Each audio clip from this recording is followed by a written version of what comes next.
Tyler Grant, 42, sat in the driver's seat of his sleek black SUV, staring out at the empty stretch of road. His daughter, Maddie, was asleep in the back, her small head resting against the window, her little stuffed bear clutched tightly in her arms. He had taken the weekend off from his hectic schedule as the CEO of Grant Enterprises to drive up to the mountains for some quiet family time. Just him and Maddie. It was supposed to be perfect. A break from the high-rises, the meetings, the constant pressures.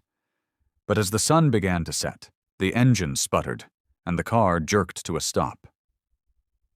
"Dad?" Maddie mumbled groggily from the back seat. "What happened?" Tyler sighed. He tried the engine again. Nothing. He reached for his phone. No signal. He glanced around. The road was barren, just the endless stretch of land with not a soul in sight. No gas station, no towns, just a few distant trees and hills. "Great," he muttered. He tapped the steering wheel, trying to stay calm for Maddie's sake. He didn't want to stress her out, but he had no idea what to do. He stepped out of the car, glanced at the sky, and realized it was getting late. No choice but to walk for help. 10 minutes into his walk, he saw it. A small diner tucked away on the side of the road with an old neon sign flickering. He walked toward it, hoping someone might have a phone, or at least some advice. Inside the diner, the scent of fried food and strong coffee hit him immediately.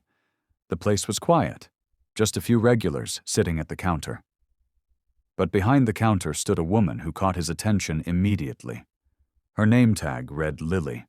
She looked up, and their eyes met. Her expression was warm, but there was something familiar in her gaze, something he couldn't place. She smiled politely. "What can I get for you?" Tyler hesitated, suddenly feeling out of place in his expensive jacket and designer shoes. This was a far cry from the polished offices he was used to. "My car broke down a few miles back. No signal, no help. Do you have a phone I could use to call a tow truck?"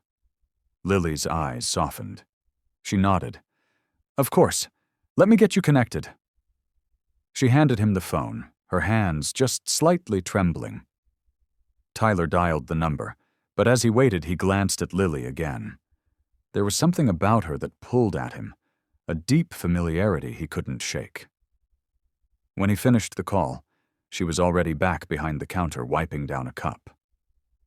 Tyler stood there for a moment longer, studying her. "You okay?" he asked, his curiosity piqued. Lily smiled, but it didn't quite reach her eyes. "I'm fine. Just another day. You know how it is." But there was a heaviness in her words, something that told Tyler there was more to her story, something familiar. Just as he turned to leave, a small voice broke through his thoughts. "Are you a billionaire?" Tyler looked down and saw Maddie standing at the diner's door, her hand gripping the frame. She looked up at him with wide eyes, then glanced at Lily. "Because you look like the man who built Grant Enterprises," she said, matter-of-factly. Tyler chuckled, kneeling down to Maddie's level. "That's a big word for such a little girl. But yes, I run a company." "Why?" Maddie pointed at Lily. "She looks like someone who could be a princess, or at least a queen." Tyler turned to Lily, who flushed slightly at Maddie's words. "She's very sweet," Lily said, her voice barely a whisper. Tyler couldn't help but smile.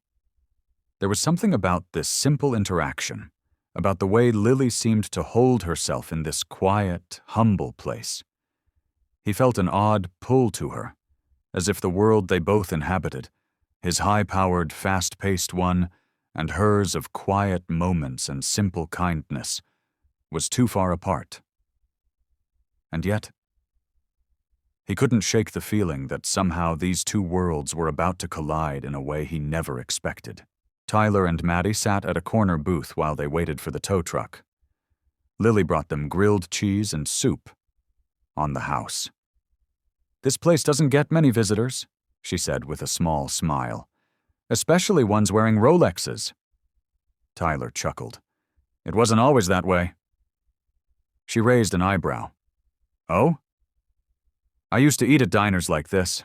Before the money, before the suits. Just me and my mom. She worked 2 jobs just so I could get through school. Lily's expression changed. Sounds like a good woman? She was, Tyler said softly. She passed a few years ago. A quiet moment passed. Then Lily said something that made his breath catch. You used to draw on napkins when you were nervous. Tyler looked up sharply. How do you know that? She pulled a folded napkin from her apron pocket and placed it on the table. A crude sketch of a little girl with pigtails and a teddy bear. Because you drew this the last time I saw you. He stared at the napkin, then at her, and suddenly, everything clicked. Lily Benson, he whispered. She nodded slowly, her eyes glassy. You remember? You were the girl next door, the one who shared her peanut butter and jelly with me at lunch, the one who used to sit with me on the swings when I got picked on. She smiled, wiping a tear. And you were the boy who said he'd buy me a house on a hill someday. He laughed, choked with emotion. I meant it. Then life happened, she said gently.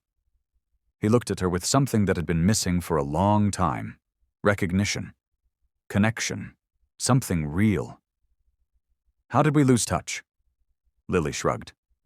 Your mom moved away. I stayed. I worked. Took care of my grandma until she passed. This diner, it's what I had left. Maddie, who had been quietly watching, slid out of the booth and stood beside Lily. You're my daddy's friend? Lily knelt down. I was, a long time ago. Maddie tilted her head. You should be again. Tyler's heart twisted. In a world of mergers and headlines, he had almost forgotten what real looked like. And right now, it looked like a waitress with tired hands and a smile that still knew how to light up a broken place. He looked at Lily. Let me take you both to dinner tomorrow. You and Maddie just catch up. Please. Lily hesitated, then nodded slowly. One dinner, she said. Then we see. But something deep down told both of them. This wasn't just dinner. It was the beginning of everything they didn't know they were still waiting for. The next evening, Tyler pulled up to the diner in a different car, an older SUV he kept in his garage for road trips, stripped of logos and flash. He wanted tonight to feel normal, for Lily and for himself. Lily stepped out in a simple dress, her hair pulled back, a nervous smile on her lips. Didn't expect to feel like a teenager again, she joked. Tyler smiled. You look exactly how I remember. She blushed, but before she could respond, Maddie ran up and hugged her knees. I saved you a seat next to me. They drove to a small restaurant near the lake. Nothing extravagant, just cozy and warm, with fairy lights strung above the patio. As they ate, they laughed, shared stories. Tyler told Maddie how Lily once dared him to eat 6 donuts at recess, and how he failed miserably. Lily laughed. You cried over powdered sugar? Tyler shook his head. You always kept me grounded. Later, as Maddie played with a paper crown the waitress gave her, Tyler and Lily watched her from across the table. She's beautiful, Lily whispered.